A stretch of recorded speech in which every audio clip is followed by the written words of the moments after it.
this printer, yeah, this printer, this is the printer that everyone gets when they want to open up a sticker business. So let's talk about it. Don't let the bad reviews fool you. This printer specifically, there is a lot of bad reviews for it, but most of the reviews that I read from it, all the bad reviews rather, are from people who really just wanted a very simple home lightweight printer. And while this is a simple printer for business owners, it's not a simple printer for just people who want a home printer. It's a little bit more complicated than just a very simple, I'm just gonna print out my school project or something like that. For us business owners, it is quite simple and it is very user friendly, but there is a little bit more complication and a slight learning curve to it, and I will get into it as the video goes on. It is the most sought after printer for business owners simply because we want something affordable. We need something affordable, and this is the printer, especially just starting out. Everyone, if you get on YouTube, mostly anyone has an Epson EcoTank for their art business. So it's not just this printer specifically, like the 2850, it's just all Epson EcoTank printers that people really go for. The reason why is because they're very...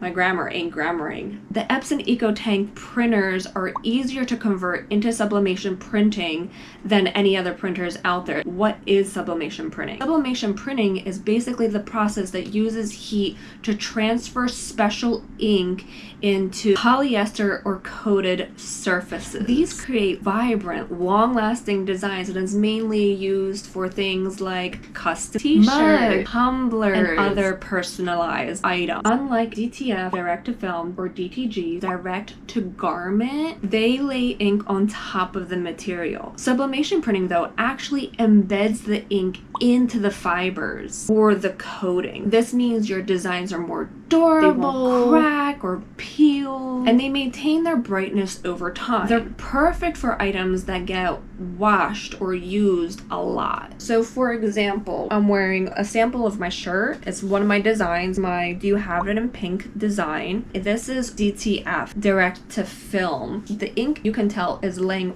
right on top of the material. It's soft, it's great. It also lasts quite long compared to DTG, and I'm going to show you an example of DTG. It's cracking. I want to say that DTG has a much rougher surface where the ink lays on top of the fabric, while with DTF, it just feels so much softer. It doesn't have that rough feeling, but I can still feel like that the ink is laying on top of the material versus embedded into the fabric. I wanted to try DTF regardless. I really was trying to bring shirts and hoodies into my shop sooner rather than later. I love my shirt. It's really comfy and cute, but I just feel like it's not what I envisioned for it. I eventually do really want to invest in another Epson EcoTank printer and do sublimation printing. Hi, future Diana here. Okay, I have really had to get on here really quickly as I'm editing this video and talk about the fact that sublimation actually has drawbacks. I wouldn't personally be able to use sublimation on dark colors or 100% cotton, which is what this shirt is.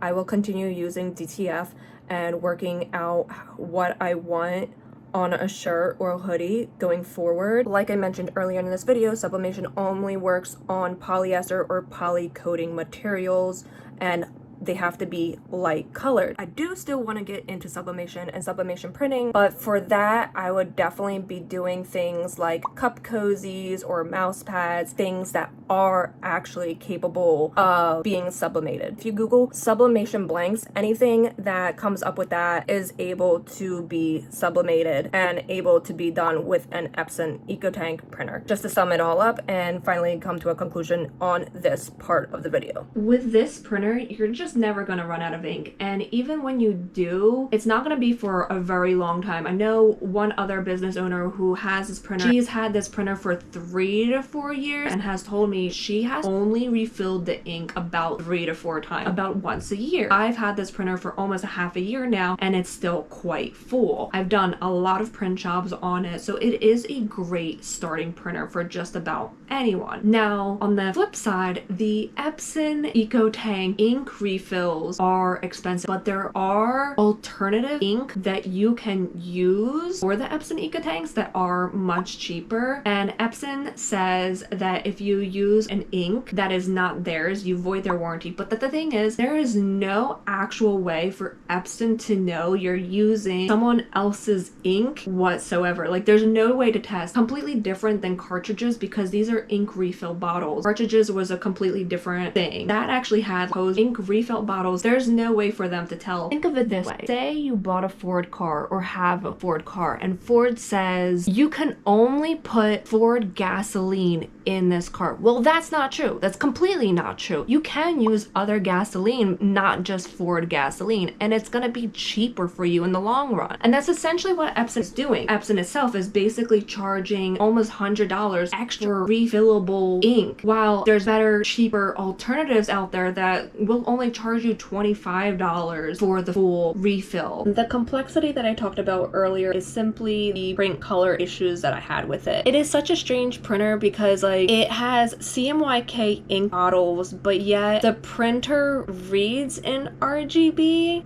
which is really friggin' confusing, honestly, if you ask me. Maybe a lot of people are running into this issue and don't even know about it. Maybe they're adjusting their design in Procreate or Adobe or wherever they're designing to get the colors to print the way they want them to, but really it's just print color settings. For example, I have been making my own business cards, and when I first printed, they were coming out as purple, but when I designed them to be pink. Obviously, once I understood what was going on and I adjusted my print color settings on my print options, they were finally coming out the way that I had designed them. I now have these beautiful prints. I tested a lot of manufacturers just to understand the different types of quality print jobs, materials, what premium to me felt like. And I also noticed there's not a one singular standard. There was one manufacturer that completely diluted my colors and another manufacturer that just made everything look so amazing, exactly like how I designed it. Obviously, I went with that manufacturer, so I kind of knew what to expect when I started printing on my own printer, simply because I had done this process already. I design all my sticker designs or any of my like designs in general in CMYK because most prints in CMYK, not RGB. Until you calibrate your printer the way you want with your color settings, the prints and the color is gonna be slightly off. That is the slight learning curve and slight complication when it comes to this printer specifically. One of the things that you really have to make sure when you're starting a business and choosing a printer for you is making sure that the printer is an inkjet printer. You may be wondering though, why inkjet? This is because inkjet printers produce vibrant, detailed colors that make your design pop,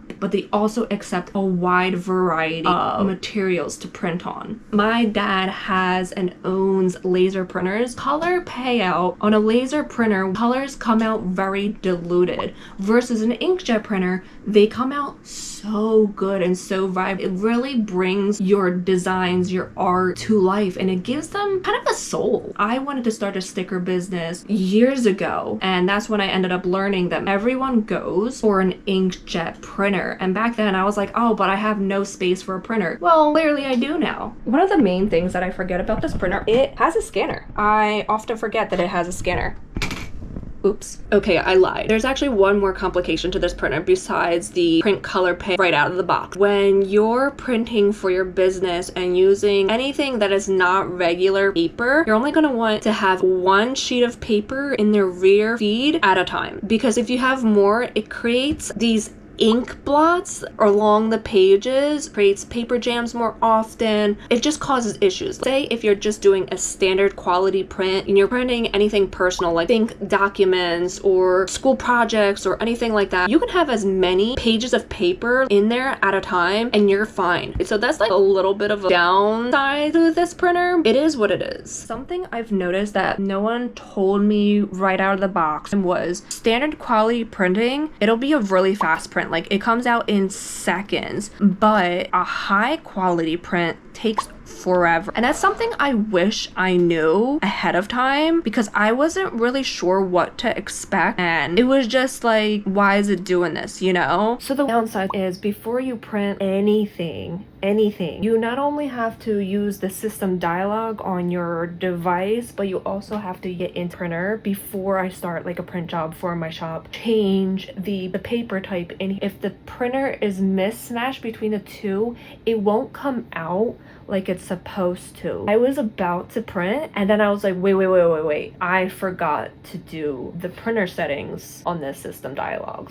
It's so annoying though. Settings, printer setup, paper source settings, paper setting, paper type, and then we're gonna go down to premium matte. You definitely don't need to be a tech expert when it comes to owning this printer. It really just takes very minimal maintenance. Even if I don't use it for quite a while, I don't have to do anything with it. It cleans itself. You also don't want to have it cleaning the print heads often, because it wastes ink and can shorten the lifespan of your printer. The only time that you want to actually get a full maintenance or a cleaning of the print heads is only when you're really noticing streaks or missing lines in your prints. Also have come to find out that if you buy this printer refurbished, it's more common for you to run into issues with it printing, needing to maintain it more than someone who actually buys it brand new. I definitely have a friend who owns this printer refurbished, and she's constantly needing to keep it maintained and constantly clean it. I don't own Bluetooth on my PC. I built my own PC and I had to buy a Bluetooth dongle. It also connects via Wi-Fi. It is a wireless setup. It doesn't have any cable whatsoever. I don't have any issues with it being connected to my Bluetooth or my Wi-Fi. It prints spectacularly. Is that how you say it? Spectacularly? That being said, I have printed via my iPad and my iPhone before, and it prints better and connects better through my PC. There's a much longer lag of connection via my iPhone and my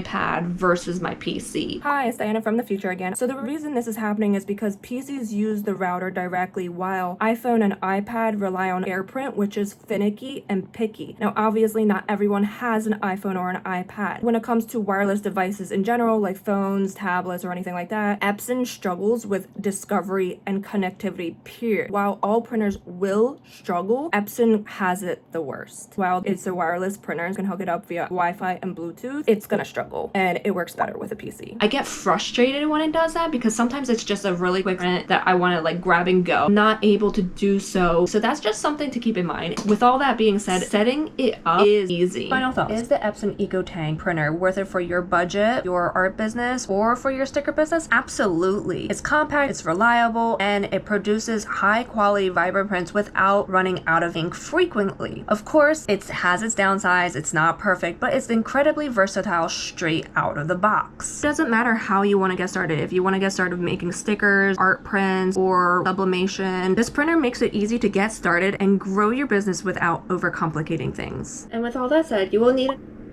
to set this printer up. At the end of the day, it's no wonder that this printer has become the go-to printer for artists and small business owners alike. If you made it this far, I highly appreciate it. See you in the next one. Toodaloo for now.